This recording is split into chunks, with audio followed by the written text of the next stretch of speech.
When it comes to these gun-grabbing, freedom-hating, overregulating, civil liberty violating tyrants, here's my message. Thank you.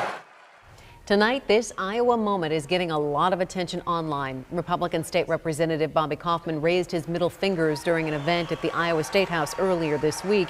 The display of profanity earned Kaufman a standing ovation, but some of his fellow lawmakers are not applauding. Yeah, KCCI Cynthia Fodor talked with Kaufman today about why he did it. She's live at the State House with what he has to say. Cynthia? Well, James and Stacey, Representative Bobby Kaufman says he has no regrets about flipping off the federal government right here in the state Capitol Rotunda. I love doing this. Hundreds gathered in the Rotunda to hear former U.S. Senator Rick Santorum and others speak at the Convention of States project to limit the federal government's power and rein in spending.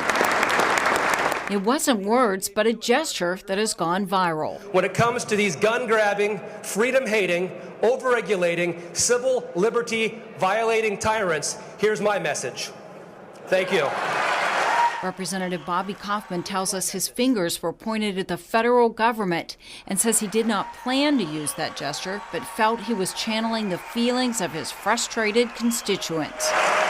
But the three very specifically issues that I was directing my comments and my gestures to the federal government and the party in charge out in Washington, D.C.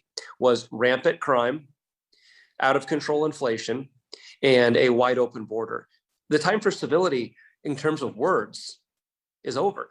So it's time to say things that are controversial. Iowa House Speaker Pat Grassley. If my job entails having to answer for every single decision that every one of my members makes every day, all I would say is I'm sure Representative Kaufman would love to talk to you guys at any point about that. Here's my message. Democrat leaders referred to it as an attention-seeking stunt and only had this to say. I think Representative Kaufman has probably already gotten the attention he wants from this, and I don't really want to give it any more attention.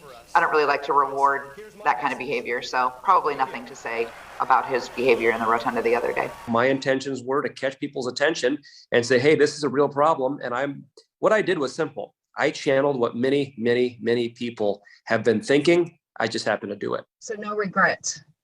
Zero. I just regret I didn't do it earlier. Now, Kaufman says he's had an exhausting day of interviews and taking phone calls from people all over the country. And he says about 10% of the calls are from people who are offended, and the other 90%, he says, are from people who support him. Live at the State House, Cynthia Fodor, KCCI 8 News, Iowa's news leader.